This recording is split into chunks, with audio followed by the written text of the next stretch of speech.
La Primera Vez, un podcast de Dot Magazine.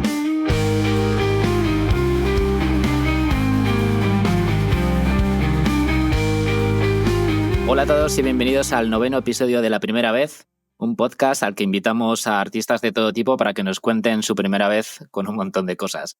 Para este nuevo episodio, el 9º ya, como pasa el tiempo, madre mía, tengo el gusto de tener al otro lado a Gorka Urbizu, el músico navarro que, tras más de media vida liderando a Berri Txarrak, este año publicaba Siera Bat, su primer disco en solitario. Apa, Gorka, ¿cómo estás? ¿Cómo va? Muy buenas, ¿qué tal? Aquí encantado de estar charlando un poco contigo. Mira, para darte un poco de contexto de cómo va el podcast, generalmente lo estructuro en tres partes principales. La primera estará más enfocada a tus inicios como músico. En la segunda habrá alguna pregunta un poco más personal, entre comillas, y luego volvemos a tu proyecto en solitario para que me digas cómo va todo, ¿vale? Muy bien. Para mí la primera pregunta es casi siempre obligada, ¿no? Como esto va siempre de las primeras veces, tengo que preguntarte sobre la historia de Berri, ¿no? Sé que la primera maqueta fue publicada en el 94 junto a Aitor, pero me gustaría saber un poco cómo conociste a Aitor y qué os llevó a plantar esa primera semilla de Berri, ¿no? Bueno, Aitor yo lo conozco de toda la vida, éramos vecinos, yo vivía en el número 50 y en el 52. Y bueno, vivimos en Lecumberri, que es un pueblo que ahora, o sea, en el 94 tenía 800 habitantes, o sea que no había mucho misterio, todos nos conocemos, ¿no? Pero bueno, más o menos, bueno, Aitor es un año más mayor que yo, pero bueno, íbamos a la misma escuela, luego fuimos al mismo instituto y éramos dos locos de la música. Un poco rara avis, la verdad, en la aldea, ¿no? Así, locos de... Yo recuerdo eso, ¿no? Yo qué sé. Aquí solo había una tienda de prensa y le pedíamos que nos trajera las revistas de música y nos traía solo para nosotros, ¿no? Venía Rockzone, qué sé, Metal Hammer y la devorábamos, ¿no? Éramos como dos frikis de... Los de la música, digamos, ¿no? Los rockeros. Sí, bueno, y eso, nos conocimos así. Y ya con 14 años así, yo tenía 14, el 15, decidimos crear la primera banda, que no era Berri, era otra banda, era Naita Náyez. Vale, ahí justo te iba a preguntar sobre eso, porque justo antes teníais otro proyecto, antes de Berri, claro. La primera banda, o sea, la primera banda fue Naita Náyez, con la cual editamos yo creo que hicimos 2 discos y dos maquetas. Uh-huh. Y realmente Berri Txarrak surgió como grupo paralelo de esa banda. Solo que musicalmente no tiene nada que ver, era, bueno, muy naif el rollo, ¿no? Claro, yo tenía 14 años, yo venía de formación clásica de la escuela de música Aralar Música Escola de Lecumberri, ¿no? Yo tocaba, sí, otros instrumentos y bueno, y componía con el piano entonces, y yo en Naita Náyez tocaba los teclados, el acordeón y este tipo de instrumentos, y era como más, no sé, era una miscelánea ahí de rock, ska, pero prácticamente sin haber escuchado casi nada de ska jamaicano. Bueno, un poco, la gente nos decía que un poco verbena, pero eran temas propios y la verdad que fue todo un aprendizaje. Con 14 años ya estaba tocando y, o sea, tocábamos muchísimo y eso me curtió, creo que bastante, aunque era otro estilo y lo que quieras, pero de una manera muy inocente, y ya estábamos tocando en directo. Y yo recuerdo aquí había el Bolo Feroz, era una publicación así cultural que salía de estas gratuitas que salía en Pamplona, y tenía una sección así como de humor y en una vez pusieron: este fin de semana Naita Náyez no tiene concierto, como chiste, como diciendo, hostia, o sea, fíjate, te hacen una idea de la de conciertos que dimos, ¿no? Yo recuerdo que sí, que actuábamos mucho y bueno, fue mi primer contacto con el mundo de girar, ¿no? De ya entrar en la farándula, digamos. Joder. Y empezar a vivir a contracorriente, ya con 14 años. O sea, ahora pienso y digo, hostia. 14 años, joder, madre mía. Sí, ya componiendo y bueno. ¿Y cómo fue el cambio de esa primera banda a querer montar Berri? Bueno, pues digamos que descubrir el metal nos hizo cambiar el chip, ¿no? En Naita Náyez, claro, era un grupo muy sui generis porque, claro, Aitor y yo queríamos crear una banda, pero teníamos 14, 15 años, no teníamos ni dinero, ni instrumentos, ni nada, ¿no? Y era como... y nos sonaba, pues creo que este tío tiene una batería, pero claro, era un tío John, que tenía, entonces él tenía 32 años o algo así, el doble de edad que nosotros. Entonces, bueno, pues éramos un grupo muy raro, ¿no? O sea, un tío que nos doblaba la edad, bueno, lo hicimos el grupo como podíamos, ¿no? Es lo que tiene... Claro, si tú estás en una ciudad que hay una escena, pues es más fácil juntar grupos o gente más o menos de tu... que sea afín a tus gustos, a tu edad y tal, pero aquí nosotros, bueno, intentamos que en la cuadrilla surgiera la banda, pero solo queríamos dos formar la banda, ¿no? Entonces, bueno, Aitane se completó de alguna manera así, ¿no? Un poco rara. Y bueno, Aitor y yo, pues ya cada vez nos vamos adentrando más en el rock, en el metal, y pues eso, descubrimos ya todos los Megadeth, Metallicas, obviamente Sutagar, todo eso nos abre un abanico ahí de... Y bueno, y decimos, yo quiero hacer un grupo para hacer ruido, ¿no? Yo quiero ser Sutagar. Entonces, ahí es cuando decimos, vamos a hacer otra banda con gente de nuestra edad y que le guste esto, ¿no? Y ya queríamos hacer sonidos más duros. Y yo dar el salto a la guitarra, que no tenía ni idea, nunca he tomado una clase de guitarra. y así surgió, con toda la inocencia del mundo y fichando a ojo también. Porque sí, recuerdo que aquí los fines de semana había como un campeonato de futbito que venían de los pueblos de alrededor y había un rubio con greñas que siempre venía con camis de Sepultura y era como, hostia, a este le mola. Y era Miquel López, rubio, que luego fue el bajista de Berry, ¿no? Que tampoco había tocado el instrumento en la vida, pero le adjudicamos el bajo. Guay. Y luego había un chaval por ahí que veíamos siempre en la parada del bus con una guitarra eléctrica al hombro y también de pelo largo. Y era Aitor Oreja, que era de Razkin, que es un pueblo aquí que tendrá 60 habitantes. Y lo veíamos porque iba a dar clases de guitarra eléctrica. Y para nosotros eso era como, hostia. Y entonces así completamos la banda, ¿no? Pero así, o sea, ese fue nuestro casting, ¿no? Si tienes greñas y una camisa de Sepul, pues estás dentro. Justo os iba a preguntar por el rollo casting, claro, es súper curioso como este tipo de uniformes, ¿no? Muchas veces como que ayuda a seleccionar a la gente, ¿no? O a encontrarla más bien. Sí, cuando no te queda otra, ¿sabes? Cuando no hay mucho de dónde elegir, pues a veces es eso, ¿no? Las tribus urbanas, iba a decirlas. Aquí urbano poco, pero te quiero decir que sí, que era gente que ya veías que por pintas y tal, pues podíamos cuadrar, por lo menos tener un grupo de grupos, una serie de grupos que nos gustaran a todos, ¿no? Y ahí como me pongo en el papel y digo, ¿cómo se lo tomaron ellos cuando oye, ¿queréis venir a tocar con nosotros? ¿Se lo esperaban? Quiero decir. Pues muy guay, no se lo esperaban para nada. Bien, con sorpresa y con emoción, porque bueno, ya con Aitanes nosotros ya éramos, bueno, músicos de la zona, digamos, ya, o sea, no te voy a decir famosos, pero bueno, sí, ya sabían que estábamos en el mundillo y teníamos cierta repercusión y bueno, pero nuestra premisa era, vamos a hacer un grupo a los Sutagar, ¿no? Para nosotros Sutagar era como... Es que es muy difícil fuera de Euskal Herria explicar lo que significa Sutagar, ¿no? Sí. Lo que ha significado. Pero bueno, pues son pioneros del metal en euskera y con unos, no sé, diría los 2 primeros discos que están a la altura de cualquier banda europea de metal que se precie y es un debut alucinante. Entonces, bueno, era como, no sé, son como nuestro Black Sabbath o nuestros, no sé Total. qué. Sí. Nuestros Megadeth, nuestros todo, ¿no? Sí.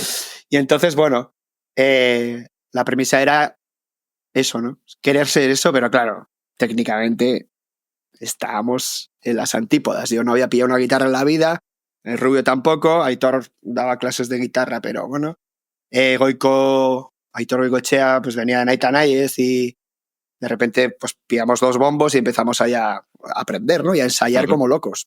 Y sí, recuerdo que ensayábamos un montón. O sea, rollo mañana y tarde nos quedábamos a comer un bocadillo y otra vez a tocar y... Claro, ahí no había YouTube. Ahí no había nada, no, ahí no había nada. No, era ensayo puro y duro y bueno, también por el hecho de divertirte, ¿no? Y de tocar y poco a poco ver que esto, ¿no? Y menos mal luego también que coincidió de alguna manera con la explosión del... Bueno... O sea, del mundo Nirvana, digamos, ¿no? Del grunge, del alternativo, de Rage, Nirvana, Weezer, que yo soy muy Weezer maníaco. Todo eso nos dio un poco de fue un balón de oxígeno porque está claro que técnicamente pues yo no sé tocar como Aitor lo sabe, o sea, ni de lejos.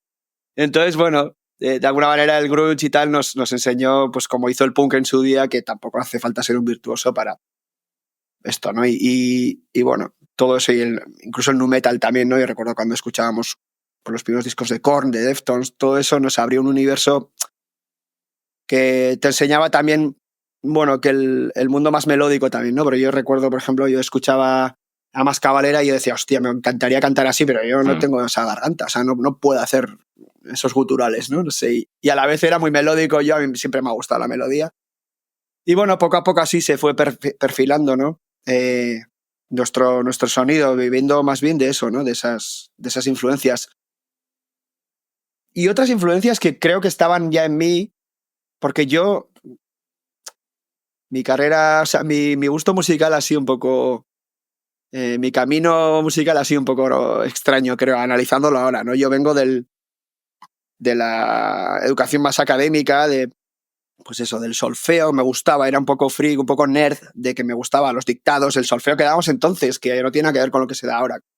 Era puro y duro, mucha gente odiaba la música y me parece ahora normal que la odiaran, pero a mí me gustaba ese tipo de friquismo, ¿no? Y luego, todo este rock radical vasco, yo me lo he saltado, o sea, le tenía un poco de...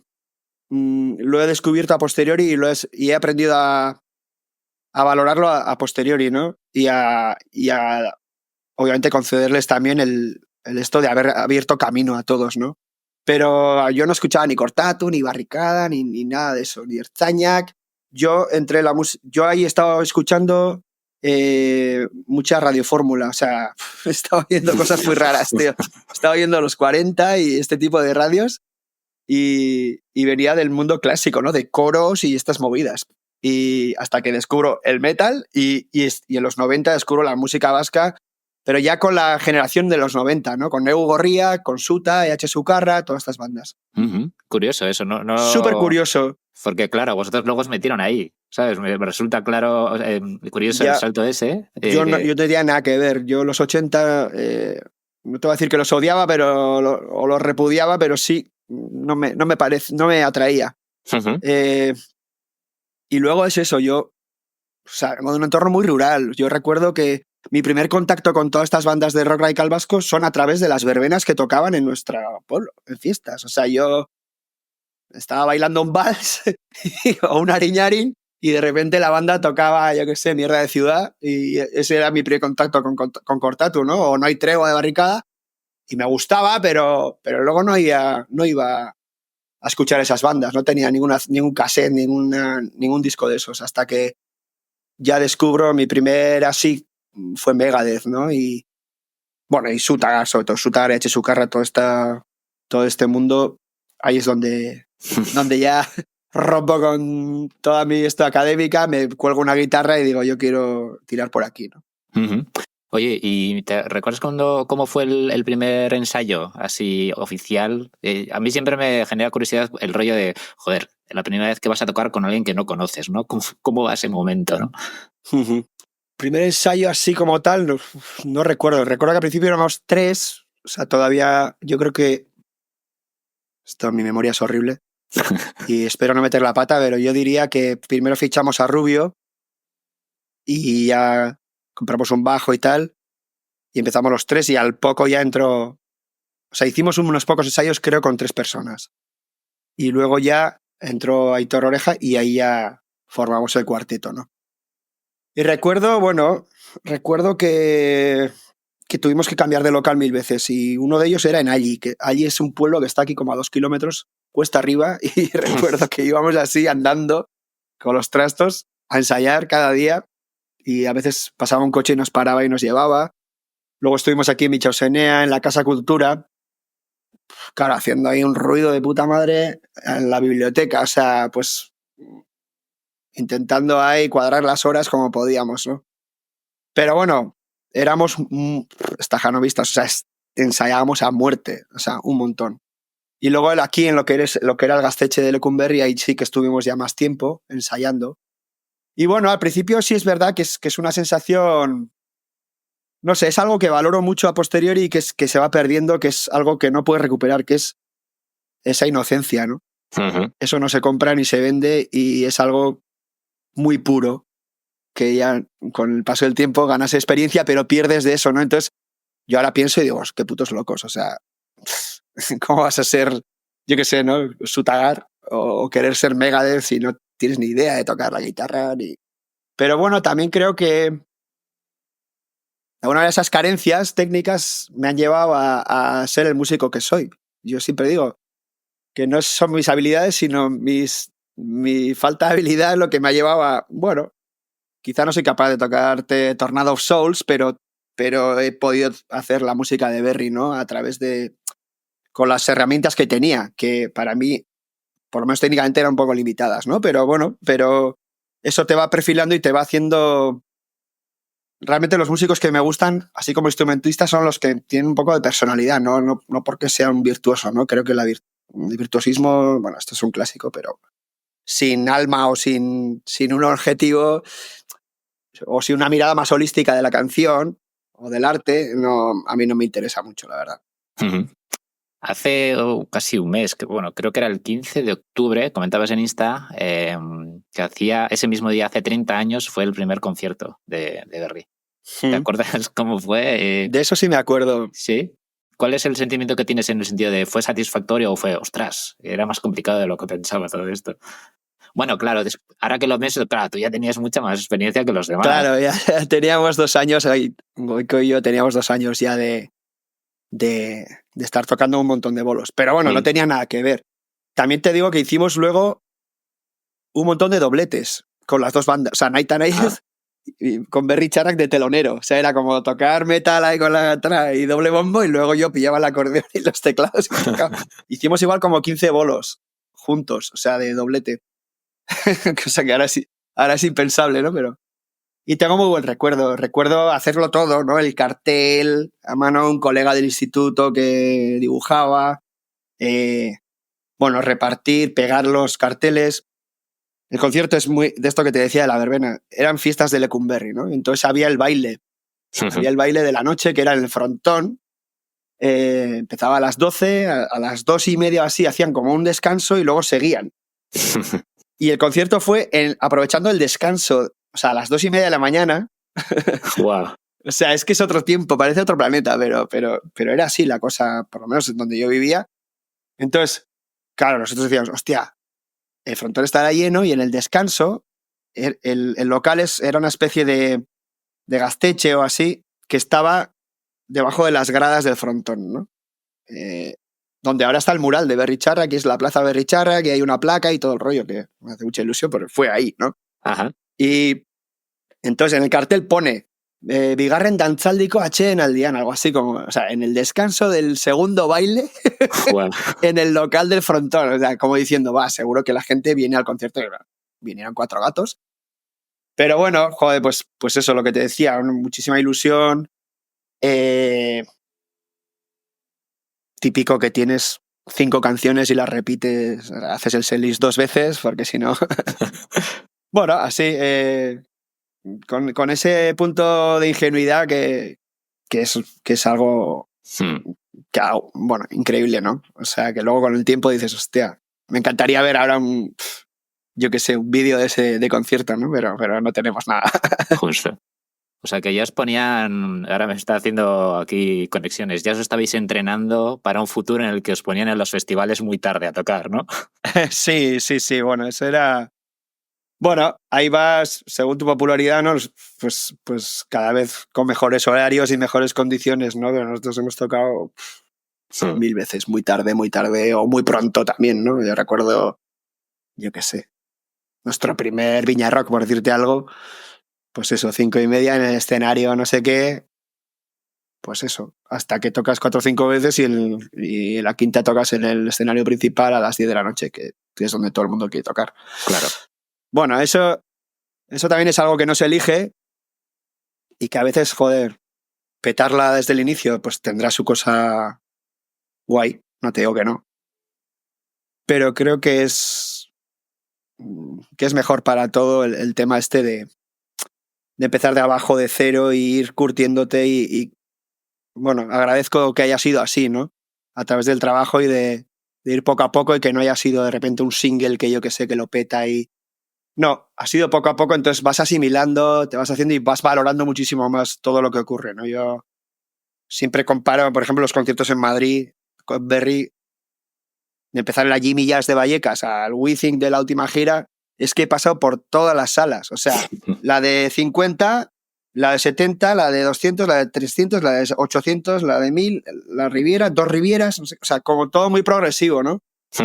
Y creo que está guay. Entonces valoras cada paso, no es que de repente... Claro. ¿no? Entonces eso es algo que agradezco, ¿no? Que haya sucedido así, porque no está en tus manos, pero en nuestro caso se dio así y creo que valoras el doble. Ahora que comentas eso, ya con la banda montada, ya conciertos, algún disco en la calle y demás, ¿cuándo empiezas a creer, ¿no?, que el proyecto de Berry podía ser algo ya de verdad profesional, a largo plazo? Ya.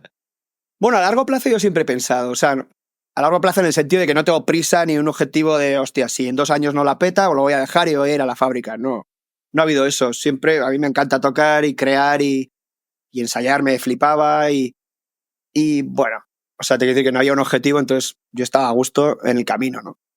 Haciéndolo. Y no había ni una obsesión de vivir de esto tampoco. Yo dejé mi trabajo con Hayo Musicail, que era el 5º disco, ¿no? Que es cuando ya decidimos, y ahí sí que fue una decisión consensuada de decir, tío, si queremos avanzar como banda, ya tenemos que intentar dar el salto y empezar a tocar internacionalmente y hacer todo lo posible, ¿no? O sea, ya poner toda la carne en el asador, como se dice. Pero bueno, al principio yo recuerdo eso, ya con la maqueta, que la grabamos en Donosti, pues la empezamos a mover, tipo, yo me recuerdo pues todos los gasteches, los bares, yendo en coche a repartirlo, ¿no? En las tiendas de discos, presentándote a concursos y todo eso, ¿no? Y bueno, ya en Euskadi Gaztea, que se llamaba entonces, nos dieron el premio del oyente. Pues estuvimos nosotros llamando como locos también. O sea, que es lo que se hacía, ¿no? No, pero bueno, ya se veía como que estábamos finalistas, ganamos el premio del público, había un concurso del pop rock de Navarra también, que ahí también, no sé si llegamos a la final o ganamos, ya no recuerdo muy bien, pero también tuvimos oportunidad de grabar alguna canción y bueno, ya veíamos como que había ahí un magma, como que, bueno, que empezábamos a tener nuestros fans y que algo pasaba. Y ahí dejamos ya a Night Anayez. Decidimos, pues no sé, creo que estuvimos... Night Anayez surgió en el 92, creo. Berry en el 94 y en el 96 ya dejamos Night Anayez para dedicarnos a Berry, ¿no? Y bueno, ahí yo no pensaba, claro, que iba a pasar todo lo que pasó con Berry, ni de lejos, vamos. O sea... toda la historia posterior ha sido un viaje fascinante que nadie se esperaba, ¿no? Bueno, no sé, yo al menos no tenía ahí. Pero sí que me encantaba eso, el mundo de la música. Y siendo consciente que poco a poco te das cuenta que estás un poco a contracorriente, ¿no? Aquí éramos los locos de la guitarra que... Sí, como no teníamos una escena, ni a quién pedirle un ampli o una púa o compartir local con nadie ni nada de eso, pues bueno, íbamos a nuestra bola, no sé. Yo recuerdo también cuando íbamos a tocar a Pamplona, ¿no? Por ejemplo, y veníamos de otra escena, no sé cómo decir. O sea, con Leiotican y todas estas bandas, ellos eran los de la ciudad y nosotros éramos, pues, estos del pueblo que vienen para aquí, ¿no? y eso estaba muy marcado, yo recuerdo, ¿no? Y a veces los veías con envidia y otras veces decías, bueno, ahí os quedáis, ¿no? Y nosotros... se hacían chistes, ¿no? De estos, como no tienen que hacer, pues se meten en el local y ensayan a saco y luego tocan bien. No sé qué, se hacían esos chistes, ¿no? Y bueno, algo de eso hay. Es verdad que yo siempre al Drogas y así le he visto, ¿no? Hablando de Barricada, cuando ellos explotaron a nivel estatal, que fue una bomba aquello, ellos siempre dicen, ¿no? Que haber sido una banda de la chantrea y fuera un poco del mamoneo que suele haber muchas veces, ¿no? En el mundo de la música en general, pero en las capitales, en Madrid o en Barcelona, o sea, ambiente competitivo, que que a veces lo contamina todo. Estar fuera de eso también creo que te curte como banda o te hace, bueno, otro tipo de banda, ¿no? Y que valoras muchos más, unas cosas que son mucho más vitales e importantes para la música que otros aspectos, ¿no? Que están ahí y que a veces surgen. Y, o sea, tampoco quiero hacer apología aquí del, no sé, del ruralismo, de meterte en tu cueva, pero algo de eso hay, de que estar fuera del foco a veces creo que es positivo, que te hace centrarte en lo que realmente es y vivirlo de una forma mucho más, no sé, de disfrutar y no obsesionarte con petarla, ¿no? Ahí. ¿Y recuerdas cómo fue la primera vez que entrasteis a un estudio? Entiendo que hay muchas diferencias de cómo entraste la primera vez a cómo has entrado para grabar el nuevo, ¿no? Sí, ahí la experiencia ya, ahí sí que es un grado más de uno, ¿no? Yo recuerdo eso, las primeras grabaciones con Nathan Ayez, que estaba Marino Goñi y echándonos un cable para variar. Y bueno, recuerdo la primera maqueta de Berry, o sea, la única maqueta de Berry, de hecho, que salió en casete. Y bueno, recuerdo ahí los estudios Tsunami de Donosti, que ya creo que no es, diría que no existen o que tienen otro nombre ahora, ¿no? Y bueno, hay fotos ahí, la foto que colgué cuando hacía 30 años de eso, creo que era de la grabación de la maqueta, ¿no? Y pues eso, ves a 3 chavales de 17 años con una ilusión del copón y bueno, realmente sin mucha idea de cómo se hace esto, ¿no? Pero bueno, vas ahí aprendiendo. Y bueno, o sea, con todas nuestras limitaciones, creo que no estaba mal y que esas canciones hicieron su camino y que fue súper importante también, ¿no? Pero bueno, entrar al estudio siempre tiene eso de... Hay un signo de interrogación muy, muy, muy heavy, ¿no? Porque es difícil plasmar a veces la idea que tienes o dominar el sonido.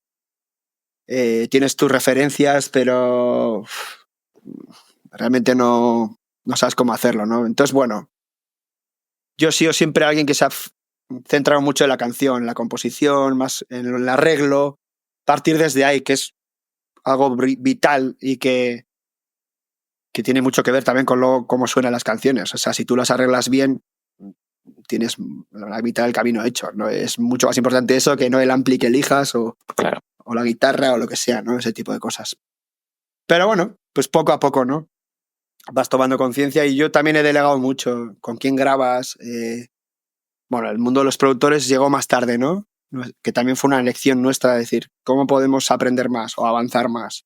Pues ya a partir del Hi-Yo empezamos a grabar con productores, casi todos americanos, gente que nos atraía o que decíamos, que ahora lo vemos como normal, o sea, normal. No sé si normal grabar con Ross Robinson o con Albini o con el que sea, pero sí el mundo del productor, ¿no? La figura del productor como tal, porque aquí, al menos en Euskal Herria, no era tan común. Siempre se mezclaba el técnico, te hacía un poco de productor, pero a la vez estaba la banda, no había esa figura de decir, venga, no, aquí este arreglo, pon, pon, pon. O de contratar a alguien para que meta mano en tus canciones a ese nivel, ¿no? De sonido y de estructura y nosotros vimos, no sé, creo que ahí fuimos bastante... Bueno, ya con el Hi-Yo dijimos, venga, esto lo va a hacer Carlos Osinaga de Chap, de Lisabo, pero lo vamos a mezclar con Ed Rose, que nos gustaba mucho, con el trabajo que había hecho con Get Up Kids, no sé qué, o sea, ya todo este friquismo musical de estar en el instituto buscando discos, pues se va plasmando en tu música, ¿no? Antes de meterme al siguiente bloque, te quería una preguntilla así un poco, bueno, compleja, aunque ya creo que me sé la respuesta. Con Berry, sí, conociendo un poco, con Berry publicabais más o menos cada 2-3 años, excepto alguna ocasión que había un poquito más ahí de tiempo. Para el que no sepa todavía, el último disco, el disco de este año, Asier Abad, lo publicaste del tirón. Sí. Sin ningún adelanto y sin avisar, casi. Entonces, ¿cómo ves tú la inercia? Creo que lo hablamos en la última entrevista, pero ¿cómo ves la inercia que cada vez es un poquito más salvaje de esto de que te pidan tener que publicar constantemente? para estar encima de los algoritmos de Spotify, bla, bla, bla. El cantidad versus calidad y, sobre todo, ¿crees que a la gente le da tiempo a escuchar todo lo que sale? Bueno, mi disco Asier Abad en parte es reacción a todo esto que estás diciendo, ¿no? A esta vorágine de darle de comer a las redes sociales o al algoritmo o a lo que sea, ¿no? Yo creo que choca este ritmo y esta exigencia de crear contenido, que es algo que odio. Yo siempre digo, ¿no? Yo creo canciones, no creo contenido. Pero pasa que a veces, lo digo en la canción, ¿no? Que hay como la irrelevancia, ¿no? No sé cómo digo en la canción. La irrelevancia está ladrando ahí fuera a las puertas, ¿no? Y nadie quiere abrir la puerta. O sea, hace mucho frío ahí fuera. Entonces es verdad que el músico a veces tiene ese miedo de que se olviden de ti, porque todo va tan deprisa y hay tal cantidad de estímulos y de música, que la música está en todos los lados y a todas horas. Y entonces es un bombardeo en el que es difícil hacerse un hueco y hay como un pavor a que te olviden o a no estar presente, que eso lleva también a este tipo de contenidos que a veces poco tienen que ver con la música, más que decir, sigo aquí, ¿no? Y realmente son capas y capas que se ponen, que van tapando lo que es la canción, que para mí es el núcleo, ¿no? Y es muy es muy cansino, ¿no? Es muy cansino, es que es verdad que es muy cansino. Yo comparaba a veces con estos, cuando estás en un pasillo y se te apaga la luz y te tienes que mover para que se active, ¿no? Y para que se te vea. Hay un momento muy ridículo en que te mueves así. Pues lo comparo un poco con eso. Tienes que moverte para que la luz para que te dé el foco, ¿no? Y a veces, hostia, cuando no hay contenido, pues no pasa nada, si no tienes nada que contar. Uh-huh. Yo, al menos en las redes, intento eso, que o sea, es muy jodido cuando no tienes un disco o nada que presentar o una gira, tener que estar ahí presente, ¿no? Que yo también lo he hecho y a veces pues no te queda otra, pero bueno. Creo que el ritmo natural de crear y de publicar se parece más a lo que hacíamos nosotros, o al menos antes era así. O sea, yo también creo más en el disco, ¿no? He hecho algunas canciones sueltas y siempre me queda esa sensación de, al final es mucho esfuerzo volcado en una canción o en dos y bueno, conceptualmente también me gusta más, ¿no? Pero bueno, yo qué sé, o sea, hay gente que lo hace muy bien también, te digo, ¿eh? O sea, que mete muchas horas o contrata a alguien para que le eche un cable o se lo haga directamente. Hay gente que se mueve muy bien este marketing digital, que es muy importante hoy en día, pero a veces cuando se ve la estrategia en primer plano a mí me genera un poco de rechazo. Uh-huh. Porque veo que me está vendiendo una moto, realmente no te importa mucho la canción, quieres, no sé, tener oyentes y todo eso, ¿no? Y no sé, a veces igual está bien, no sé, priorizar otras cosas, aunque igual el algoritmo no le mole tanto o pierdas un poquito de oyente, no pasa nada por eso, o sea, no sé. También es verdad que yo he conocido los dos mundos y eso te coloca en otro lugar. Uh-huh. O sea, es algo generacional también, creo. Totalmente. No estoy criticando lo que se hace hoy en día, sino que yo he conocido las dos vertientes y tengo muy claro dónde está mi foco, dónde me tengo que esforzar más, ¿no? O sea, donde para mí lo que va a quedar después de todo este ruido, ¿qué va a ser? Va a ser la canción, la letra y lo que digo y lo que estoy expresando. Y para mí eso es lo primordial. Lo otro puede ser algo circunstancial y algo muy pegado a este tiempo, pero vete a saber a dónde nos lleva esto, ¿no? No sé. Uh-huh. Vale, voy a pasar al siguiente bloque. Había la primera pregunta, de preguntas entre comillas más personales. Creo que ya me las has contestado porque era ¿cuál es el primer instrumento que aprendiste a tocar? Creo que era el piano, ¿no? Era el acordeón. El acordeón. El acordeón. El incordión, sí, tío. Sí, pues no recuerdo muy bien por qué tampoco. Sí recuerdo, tengo un primer recuerdo así que me trajeron en Navidades como un acordeón pequeño de juguete que era el instrumento del demonio porque no era cromático, o sea, no sé, era como muy difícil de pillar el mecanismo. Y recuerdo que aprendí a tocar el Zorion Azuri, ¿no? O sea, para felicitar el cumpleaños de mi abuela. Y recuerdo ahí como mi primer recuerdo de hostia, soy capaz de tocar esto y emocionar a mi abuela fue así. No sé qué edad tendría, 7, 8 años, no me acuerdo, pero pues ahí recuerdo, ¿no? Qué chulo. Y luego sí, o sea, pues estuve años y años con el acordeón y luego el piano era como segundo instrumento, digamos. Y bueno, ya el acordeón lo dejé. Ya con Berry dejé un momento que dejé la universidad, bueno, la universidad no, cambié de carrera, digamos. Pero dejé eso, dejé el acordeón, dejé un montón de cosas a la vez para centrarme en Berry, ¿no? Y sí, fue una época un poco convulsa. Pero sí, luego toqué un poco el piano, pero el piano lo tocó muy mal. O sea, no, te quiero decir que ni a nivel usuario, digamos.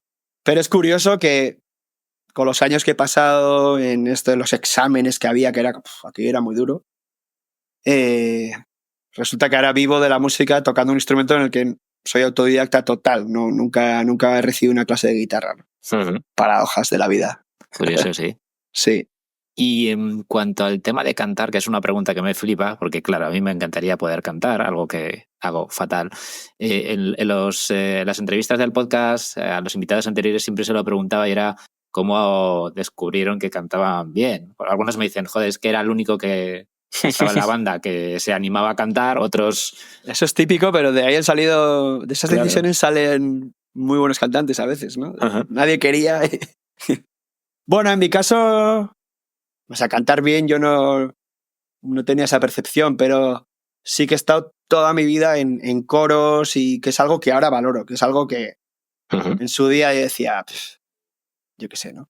Pero yo estaba en el coro, estaba en escolanía de pequeño, íbamos a concurso de Tolosa de coros, que es súper prestigioso, que vienen ahí bandas, o sea, bandas. Bueno, grupos de coro de... Siempre me acuerdo que ganaban los que venían de Lituania y toda esta gente nos pisaban por encima, ¿no? Pero yo he estado en todos esos concursos. Yo he estado también en Euskal Herriko, en Cantu Txapelketa con 14, con 13 años,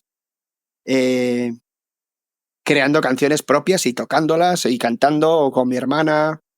No sé, cantar en un coro, por ejemplo, te hace aprender algo que es vital, que es aprender a escuchar, que es algo que a veces se nos olvida, pero que es primordial en la música, ¿no? No solo, por lo menos cuando vas a tocar en una banda. Es mucho más importante a veces escuchar al compañero que lo que tú estés tocando, ¿no?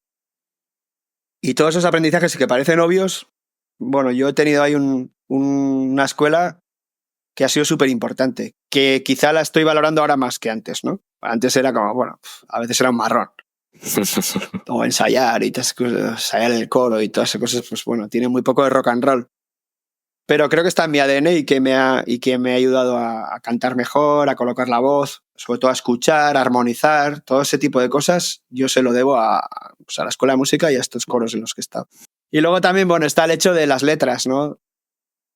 Que al final, bueno, no siempre ocurre, ¿no? Pero normalmente quien hace las letras que las canta o al revés. Quien tiene que cantar tiene que hacer las letras y en mi caso ha ido unido, ¿no? A la hora de hacer canciones, bueno, pues he tenido que hacer la letra y ya empiezas a cantar, no sé, no hubo un debate de quién iba a cantar, sino que ya fue así, por lo menos en Berry, ¿no? Vino dado, casi. Sí, vino dado, no fue el único que quiere cantar, sino que bueno, pues yo, como queríamos ser Sutagar, pues yo iba a ser el guitarra y cantante, pues ya está, o sea, un poco así. Ok. Oye, ¿y el primer disco que te compraste, recuerdas cuál fue? Así, me refiero con tu dinero, porque ahí es cuando te bates ahí en la decisión de dónde invertir tus euros, bueno, tus pesetas en ese momento. Pues yo tengo un recuerdo ahí, en esta educación musical sui generis y rara que he tenido. Yo creo que confluyen ahí un montón de cosas. Yo cuando iba al instituto teníamos una tienda de discos al lado, que ahora ya no existe, pero yo muchas veces en el recreo me escapaba a la tienda de música y estaba ahí toqueteando y mirando, ¿no? Porque claro, era la época en la que, pues eso, no tienes dinero, no había internet, y entonces tenías que pensar muy bien qué disco comprar. Y ahí confluyen, o sea, toda la radiofórmula que escuchaba. Por otra parte, todo el mundo, pues la música popular, digamos, así euskaldun, pues, recuerdo un disco de Tapia, por ejemplo, Tapia Teleturia, y ya empezar a descubrir los sonidos más duros. Entonces yo recuerdo el disco de Prince, se llama Gold, o no sé cómo se llama, que luego la carrera de Prince es como un disco denostado, pero a mí me flipa y me lo sé de memoria. El Gorroto Arena 8 de Anestesia y de Tapia Taleturia Van. Recuerdo esos 3 discos como iniciación o como de los primeros que compré. No sé exactamente cuál sería el primero. Si Anestesia, probablemente porque sabía que era un tío que tocaba en Negu, pero no tenía ni puta idea qué iba a ser y recuerdo el golpe de wow, ¿qué es esto? ¿No? O sea, música muy dura a la que me tuve que... Pero también reivindico eso, o sea que quizá de esos 3 discos a primera vista ninguno fue como wow, ¿sabes? Tuve que hacer un esfuerzo porque me gustaran o escucharlos muchas veces para valorarlos. Pero luego se te queda ahí, ¿no? O sea, hay algo de... Sí, perdón. No, es verdad que es que justo esa sensación... Yo también recuerdo alguna vez claro, hace muchos años, como tenías menos que escuchar también en el sentido de obligarte un poquito a... Hostia, no me ha gustado porque lo escucho por primera vez o no me ha gustado porque tengo que darle un poquito más de escuchas para entenderlo, ¿no? Sí. No, y hacías ese esfuerzo porque te había costado algo, te había costado un esfuerzo económico para empezar. Y sí, y recuerdo darle 1000 vueltas, ¿no? Y hay algo también de la edad, ¿no? En la que tú...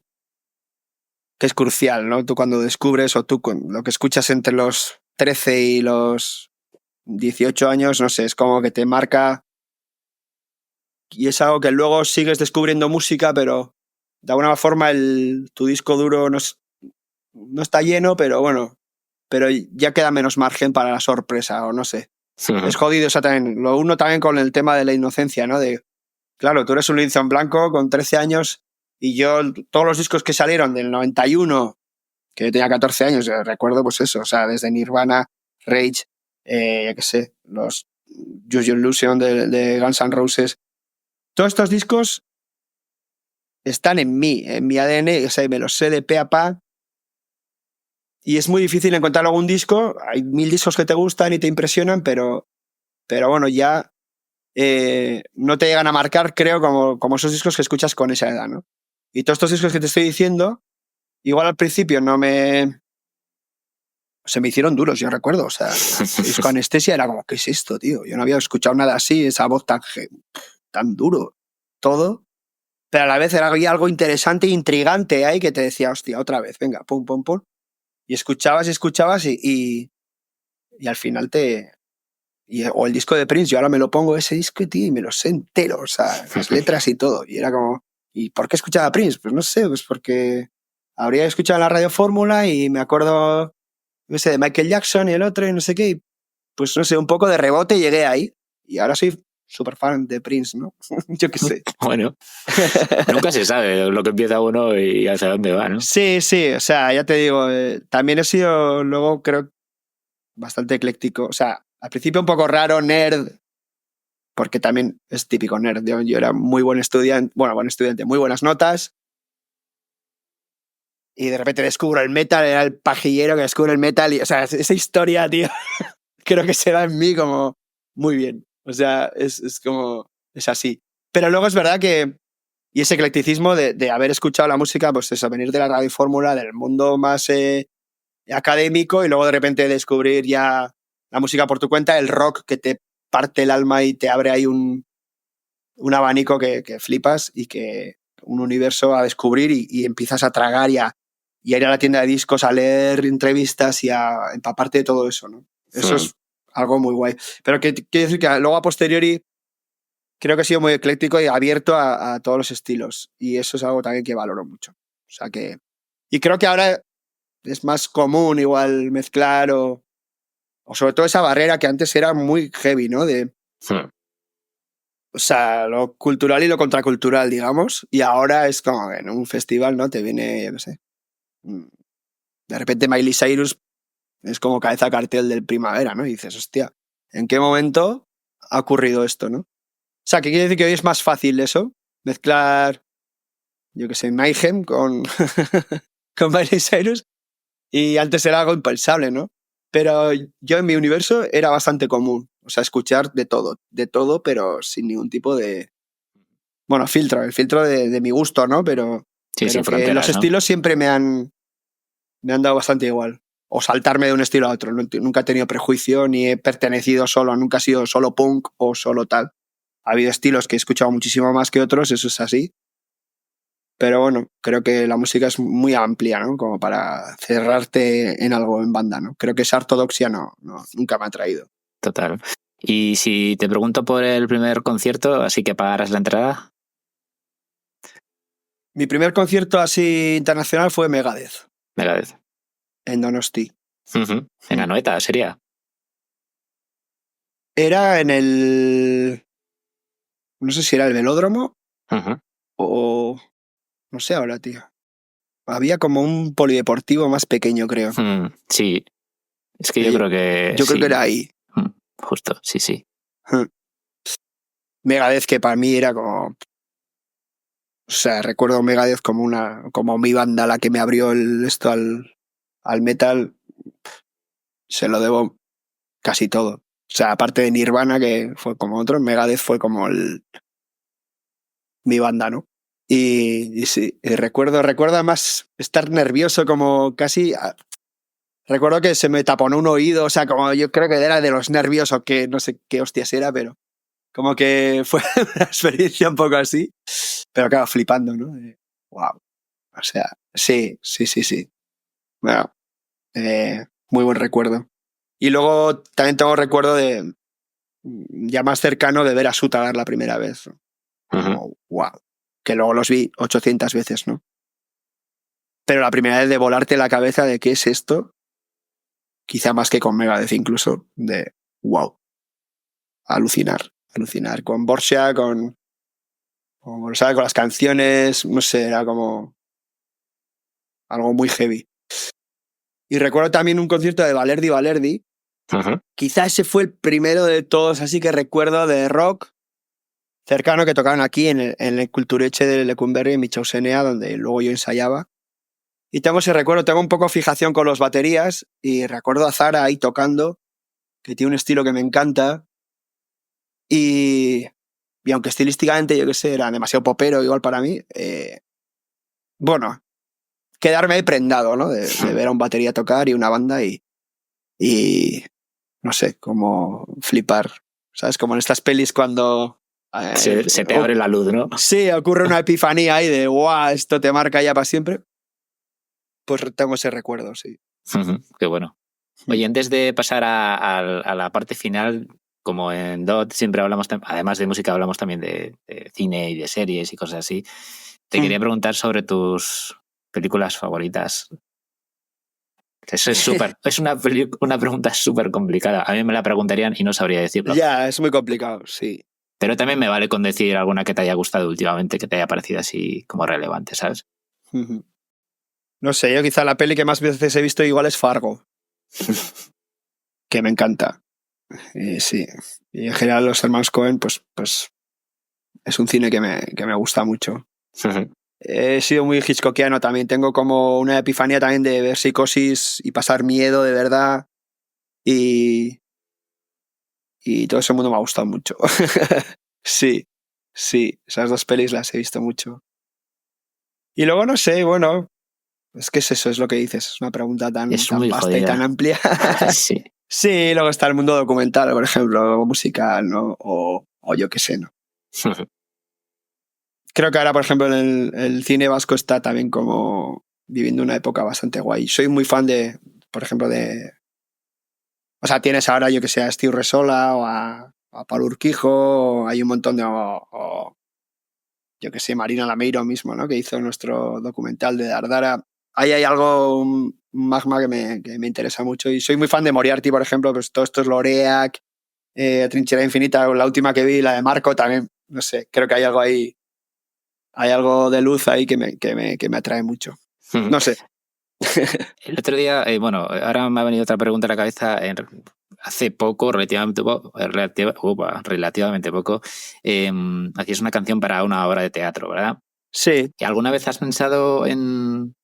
¿Te atreverías, o no sé si es atreverse el adjetivo, lo que sea, te atreverías con una banda sonora para una película, por ejemplo? Pues mira, es algo que me encantaría hacer. Y sí. Y sí, lanzo aquí la llamada. Pero sí, es algo que me atrae cada vez más, además. Sí, me gustaría, no sé, participar en una peli de alguna forma. No sé, la banda sonora o hacer, sí, algunas canciones para una peli, centrarme en eso. O sea, es un proyecto que me atraería bastante. Luego igual, yo sé que es muy difícil, ¿eh? Y ahora, pues tenemos aquí a Aran Calleja y a gente así muy válida que no, yo qué sé, Thor Echeverría y gente que lo está haciendo muy bien y ganando sus premios y, o sea, no tiene que ser nada fácil, pero a la vez creo que ahí puede haber algo fascinante, ¿no? Totalmente. Bueno, lo que te sugiere no sé, el guión o las imágenes pero es algo que me gustaría probar alguna vez, sí. No sé si sería capaz, pero... Yo creo que sí. Yo también lanzo aquí la invitación. Venga, Que a ver. me fliparía. Venga, Es que llamar. eso, justo hace poco, es que sí creo que hay una tendencia de que bandas o artistas de rock o bueno, de otro tipo de música se estén metiendo en bandas sonoras, ¿no? Hace poco van a estrenar una hora de Brutalist. La banda sonora la ha hecho, recuerda, no sé si te acordarás, un grupo que se llamaba Juke. Pues el tipo que tocaba la guitarra ha hecho la banda sonora de esta película. Estuve escuchando un par de adelantos que han sacado y es como todo muy orquestal, ¿no? Y dije, ostras, qué sorprendente que nunca me hubiera esperado que un tipo así, que solo, entre comillas, tocaba la guitarra en un grupo de rock pudiera hacer algo así, ¿no? Bueno, como Johnny Greenwood, por ejemplo, de Radiohead, ¿no? Que luego haciendo bandas sonoras que, joder, son increíbles. Sí. Bueno, pues ahí dejamos la es un mundo muy guay. sí. Está abierta la contratación. ¿Cómo se dice? Ok. Vale, pues nada, vamos a hacer las últimas preguntas. También creo que es guay. Perdona, sí. Una reflexión que creo que cuando te mueves en un terreno que no controlas demasiado, salen cosas guays. O sea, creo que a nivel creativo, estar en un sitio donde el suelo no es muy sólido y muy firme, te da vértigo, pero a la vez de ahí surgen... Porque ahí ganas un poco de esta inocencia que te decía que se pierde con el tiempo. Claro, si estás todo el rato haciendo cosas que controlas o que más o menos controlas, sabes cómo se hace. Sin embargo, esto sería una experiencia nueva en la que, wow, ese punto de desconocimiento o de no saber exactamente cómo se hace, creo que de ahí salen cosas distintas, por lo menos, ¿no? Y hay algo de eso ahí. Joder, solo veo ventajas, Gorka. Es un win-win, tío. Es un win-win. Hay que tirar para adelante. Hay que mover hilos. Eso es. Ok. Vale, pues nada, me meto con las últimas preguntas. Asier Abad va a cumplir dentro muy poco ya 15 años. Sale al 15 de enero, sale al 15 de enero de este año, va a cumplir ya un año dentro de muy poco. ¿Cómo has vivido este año? ¿No? Porque entiendo que ha sido un año de muchos cambios, de muchas novedades, ¿no? A la hora de atacar, por ejemplo, un directo. Bueno, ha sido un año fascinante. Lo musical, súper agradecido. Después de 4 años de silencio y de búsqueda y de... Bueno, la parte más jodida de la creatividad que es esa, ¿no? En la que no estás seguro de si lo que estás haciendo realmente va a conectar o si es lo que realmente quieres decir o cómo lo quieres decir, si estás acertando, ¿no? Y bueno, pasas por momentos muy guays de descubrir, guau, vaya temón, o yo qué sé, esto me emociona, seguramente pueda conectar con alguien, porque lo que buscas es eso, ¿no? También que resuene en alguien, ¿no? Porque es que es así, o sea, a veces no es... O sea, es la paradoja esta, ¿no? Que tienes que escribir para ti, pero realmente tiene que haber un oyente que termine la canción, es que si no, no tiene sentido. Es como cuando los niños juegan al escondite, ¿no? Realmente te escondes, pero quieres que te descubran. Si no te descubren, al final no hay juego, no tiene sentido el juego, ¿no? O sea, es como te escondes, pero quieres que te descubran. Es un poco esa paradoja la del músico, ¿no? Entonces, hostia, pasas por fases que realmente, bueno, gente de mi entorno me dice, hostia, no sé si te compensa, ¿no? Que muy guay ahora tocando y todo de puta madre, pero hostia, y es verdad, ¿no? Pero a la vez, ese no saber qué va a llegar es la gasolina que te hace seguir, ¿no? No sé, bueno, es algo, esa relación que tienes con la creatividad es muy guay. Es muy guay. A mí sí me compensa, creo que sí. Entonces, bueno, o sea, ha sido un año de ya por fin soltar, ¿no? Publicar y ya compartir con la gente y encima pues ver, tal y como saqué el disco, encima sin avisar, un lunes de enero saltándome, por ejemplo, Durango, que siempre mis discos habían salido como para la feria de Durango. Tal vez me salté eso, me salté un montón de cosas que había hecho anteriormente. Vengo con un proyecto que no es rupturista, pero es diferente a lo que venía haciendo y entonces quizá la gente nos esperara y bueno, pues era una incógnita todo, ¿no? Y luego ver que la gente conecta, que la gente te agradece haber hecho un disco así, que se lo toma como un refugio sonoro, que le ha ayudado el día a día. Me viene gente, o sea, es alucinante. Esta gira, este fin de hemos estado en Sevilla, en Granada, en Murcia, y me venía gente como agradeciéndome todo el rato esa es la palabra, agradecer, ¿no? De, hostia, tío. Ya casos extremos de gente pues, que ha estado enferma y que le ha ayudado mi disco, ¿no? Todo este tipo de cosas que son alucinantes, pero que te hace sentir como útil o, bueno, que la música sigue teniendo una función, ¿no? Y eso es muy, muy guay. Y luego he tenido la suerte de conocer a mi banda, ¿no? A Maya, a Mariana, a Jordi y Joan. No sé, se ha creado ahí un vínculo súper bonito y estoy aprendiendo mucho y este programa va de primeras veces y tener un montón de primeras veces cuando llevas 30 años haciendo música, que es lo que me ha pasado este año, pues es impagable. Y me hace sentir vivo artísticamente y eso es muy guay. Qué guay. Entonces, bueno, estoy muy, muy agradecido con todo lo que está pasando, ¿no?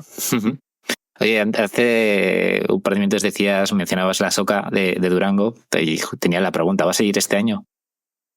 Sí, ya desde que tiempos ancestrales ya tenemos nuestro propio stand, ¿no? De Only in Dreams, que es como mi sello, en el que publicamos todos los discos de Berry últimos y bueno, en realidad toda la música que he hecho, ¿no? Con Peiremas, con Catamalo y ahora con Gorka Urbizu, pues todo eso está en Only in Dreams y ya tenemos un catálogo así. Y, bueno, y de hecho estaré allí firmando, vamos a sacar el Asier Abad en cassette también, que va a ser la novedad. Y luego está Cayer Bat, que es el libro que lo hemos reeditado, que se ha agotado la edición. Y bueno, son días intensos, pero es guay también. Ya que me lo salté con la publicación del disco, pues es la primera vez que va a estar Asier Abad presente, ¿no? En la Zoca y bueno, es un punto muy importante para la cultura vasca, también a nivel industria, un poco trampa porque luego no se refleja eso en todo el año, ¿no? Ojalá se repartiera así. Pero bueno, pero es mejor, es importante estar ahí también, creo. Justo. En los próximos días, semanas, ya cierras el año con fechas en Bermeo, Andoain, pero luego ya tienes más conciertos en 2025, incluyendo una Riviera en Madrid, ¿no? Supongo que después de 2 noches en el Teatro Slava tenía sentido dar un salto como a un recinto más grande, pero es un reto ya no solo, entiendo que para llenarlo, ¿no? Sino a nivel producción también tendrá su cosita, ¿no? Sí. Siempre pone respeto, ¿no? Pero bueno, también con muchas ganas. Es como el primer concierto de 2025 y bueno, me lo tomo también como un reto. O sea, ya no me obsesiono con llenarlo, no sé qué, creo que va a ir guay.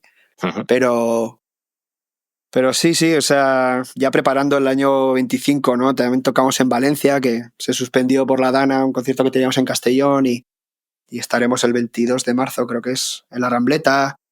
Y bueno, ya se va rellenando Mi intención es en 2025 publicar nueva música también, estoy en ello. No sé qué formato ni... O sea, no sé si haré un disco, pero quiero ir publicando música. Y mi intención es seguir girando por lo menos, no sé, hasta después de verano. Y luego ya, ahí ya es lo que... Hasta ahí llego, ¿no? Luego ya supongo que vendrá como una pausa o sí, un poco de descompensación o como se diga, descomprimir. Descompresión. Descompresión, eso es. Y descansar un poco y pensar el siguiente paso. Mira, no te lo quería preguntar por no ponerte en un aprieto, así que ya me lo has sacado. Lo de nuevo material el año que viene está siempre bien. Te doy la exclusiva, tío. Qué guay. Sí, me gustaría componer algo y aunque siga de gira y a mí me gusta a veces parar, o sea, separar lo que es la composición de girar, pero bueno, también tiene su punto, bueno, ir haciendo, ¿no? Y sí, me apetece ¿Sabes el problema? Que así era, son 10 canciones solo, entonces luego eso es una putada en directo. Con 10 canciones no puedes hacer un setlist. Te ves obligado a tocar. Qué guay, yo creo que hemos adaptado temas pues, de Berry, de Peinemas, de Catamalo y tal. Alguna versión. Pero bueno, ojalá tuviera ahora 22 canciones de Gorka Urbizu de este rollo, ¿no? Para poder indagar más ahí. Bueno, yo te invito a que vengas muchas veces a Madrid porque es la mejor manera de que vengan los colegas, ¿sabes? Sí. Bueno, tú anímales para que vengan a la Riviera, por favor. Sí, van a venir, van a venir. Sí, vienen. Vale, sí, vale. Sí. Así que estoy contento por eso. Doble alegría. Muy bien. Última pregunta ya. Es un poco, ahora estamos en las semanas de las listas de los mejores discos del año y todo esto. ¿Es algo que le prestas atención así históricamente? Sí, con moderadamente, sí, muy... Sí, o sea, no en el sentido si aparezco yo, sí que las leo para ver a ver más o menos qué hay de interesante, ¿no? Ya sigo durante el año también, ¿no? Pero bueno, las listas siempre son injustas muchas veces y subjetivas y tal. Pero sí que a veces he descubierto bandas o proyectos así, ¿no? Decir, hostia, pues si todo el mundo destaca este disco, por algo será, no sé. ¿Y hay ya, última pregunta, no me extendo. ¿Algún proyecto que te haya hecho así gracia este año o que hayas descubierto, más allá de que sean ya históricos? Pues estoy obsesionado con McGee, que es... bueno, lo descubrí a través de Dijon, que tocaba ahí la guitarra. Y no sé, me parece que ha creado ahí un universo sonoro muy, muy, muy, muy chulo. Y lo estuve viendo en París hace poco en directo y flipé. O sea, es algo que creo que, bueno, hace labor en modo de rompehielos y que va a abrir camino ahí para bastante gente, ¿no? Tiene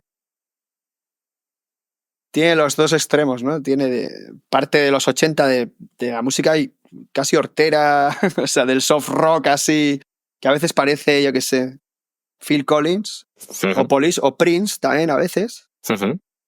Pero luego tiene algo experimental que estás en 2030, no en 2024. O sea, es como algo experimental ahí que lo rompe. O sea, aparte de esos 80 que lo rompe, pero a la vez toca la guitarra. Bueno, y sobre todo hay canciones, claro. Porque estoy seguro que van a salir 100.000 imitadores, pero lo importante es que tiene unos temones ahí que no sabes que estás escuchando. Tiene alguna balada así que ya dices, ¿esto qué es, tío? O sea, como rozando lo hortera, vamos a decir, pero como luego lo rompe y lo descompone, pues crea ahí algo muy especial. Y no sé, quizás ha sido así de lo que más he escuchado últimamente. Bueno, pues nada, me quedo con la recomendación. Pues nada, Gorka, muchísimas gracias por pasarte por el podcast. Nada, un placer. Una charla súper interesante, como siempre. Placer, Bat.